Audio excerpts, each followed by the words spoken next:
আসসালামু আলাইকুম। আপনারা যারা প্রবাসী আছেন, প্রবাস থেকে দেশে আসার সময় ২০২৪ এবং ২৫ অর্থবছরে ব্যাগেজ বিধিমালা অনুযায়ী বিদেশ থেকে যা আনতে পারবেন, সেটাই আজকের ভিডিওতে দেখাবো।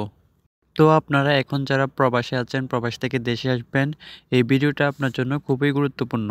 তো আপনারা যারা এখন প্রবাসে আছেন ২০২৪ এবং ২৫ এর মধ্যে দেশে আসবেন, তখন বিদেশ থেকে কোন জিনিস নিয়ে আসতে পারবেন, সেই বিষয়ে সংক্ষিপ্ত ধারণা দেব আজকের এই ভিডিওতে। তার জন্য ভিডিওটি স্কিপ না করে কন্টিনিউ করবেন। ভিডিওটি যদি আপনার কাছে একটু উপকার এসে থাকে তাহলে ভিডিওতে একটা লাইক করে দিবেন। এইরকম প্রয়োজনীয় ও টেক রিলেটেড ভিডিও পেতে আমার এই চ্যানেলটা সাবস্ক্রাইব করে সাথেই থাকবেন। তো আর বেশি কথা বাড়াবো না, চলুন ভিডিওটা শুরু করি।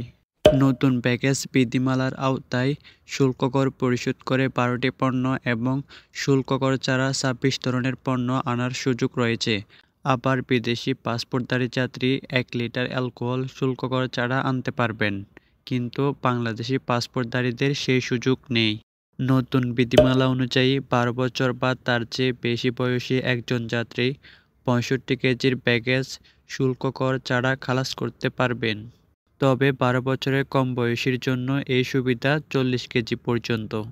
ব্যাগেজের বিধিমালার আরেকটি পরিবর্তন হলো ১২ বছরের কম বয়সী কোনো যাত্রী স্বর্ণাভরণ ও স্বর্ণের অলংকার আনতে পারবেন না। আগের বিধিমালার এটি সুস্পষ্ট না থাকার কারণে যে কোনো বয়সী যাত্রীই স্বর্ণ আনতে পারতেন।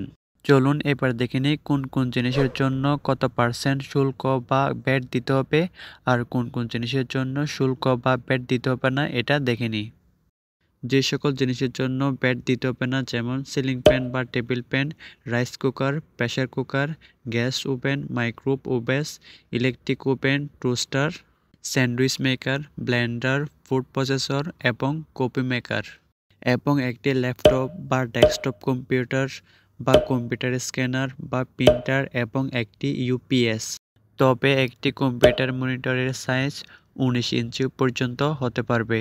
সাইজ যদি ১৯ ইঞ্চির বেশি হয়ে যায় তাহলে আপনাকে ট্যাক্স দিতে হতে পারে।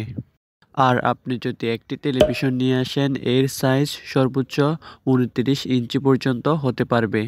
২০২৪ এবং ২৫ এর নতুন প্যাকেজ আইন অনুযায়ী এখন থেকে প্রবাসীরা দেশে আসার সময় রূপা বা রূপার অলংকার দেশে আনতে পারবে সর্বোচ্চ ২০০ গ্রাম পর্যন্ত।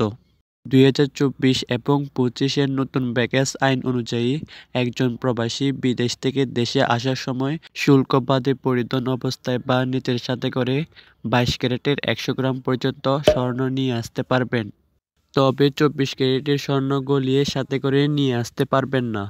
আগে যেখানে একজন প্রবাসী দেশে আসার সময় শুল্ক বাদে ২টি মোবাইল এবং শুল্ক দিয়ে ৬টি মোবাইল আনতে পারতেন, এখন থেকে যে কোনো প্রবাসী দেশে আসার সময় শুল্ক বাদে ২টি মোবাইল এবং শুল্ক দিয়ে মাত্র একটি মোবাইল আনতে পারবেন। আপনি যে মোবাইলটি শুল্ক দিয়ে আনবেন, ৩০,০০০ টাকার মোবাইলের জন্য ৫,০০০ টাকা শুল্ক বা ভ্যাট দিতে হবে। ৩০ থেকে ৬০,০০০ টাকা মোবাইলের জন্য ১০,০০০ টাকা শুল্ক বা ভ্যাট দিতে হবে। ৬০,০০০ টাকা উপরে ফোনের জন্য ২৫,০০০ টাকা শুল্ক বা ট্যাক্স দিতে হবে। তো এবার এক পলকে দেখে নেব শুল্ক কর পরিশোধ করে যে ১২টি পণ্য এবং শুল্ক কর পরিশোধ ছাড়া যে ২৬টি পণ্য নিয়ে আসতে পারবেন। শুল্ক কর পরিশোধ করে যে ১২টি পণ্য আনা যাবে: ১১৭ গ্রাম ওজনের স্বর্ণবার, এর জন্য ৪০,০০০ টাকা শুল্ক কর দিতে হবে। ২০ তোলার উপবার, ৩০ ইঞ্চি এবং এর উপরে টেলিভিশন, একটি নতুন cellphone, home theatre, refrigerator, air conditioner, AC, dish antenna, camera, জাতবাতি, dishwasher, washing machine, cloth dryer. বিনা শুল্কে যে ২৬টি পণ্য আনা যাবে। এখানে প্রথমে রয়েছে ১০০ গ্রাম স্বর্ণালংকার। এখানে আরেকটা বিশেষ কথা হচ্ছে ১০০ গ্রাম স্বর্ণালংকারের মধ্যে একই জিনিস আপনি ১২টি পদের বেশি আনতে পারবেন না।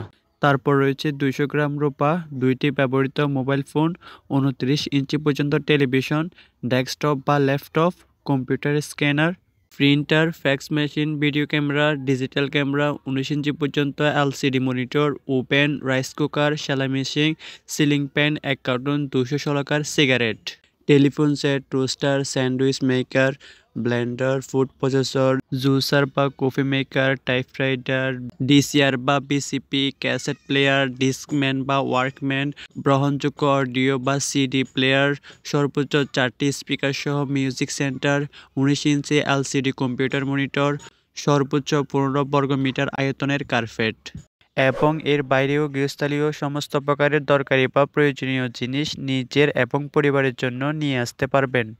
তো আজকের ভিডিওটা এই পর্যন্ত। দেখা হচ্ছে পরবর্তী অন্য কোনো নতুন ভিডিওতে। সে পর্যন্ত ভালো থাকবেন, সুস্থ থাকবেন। আল্লাহ হাফেজ।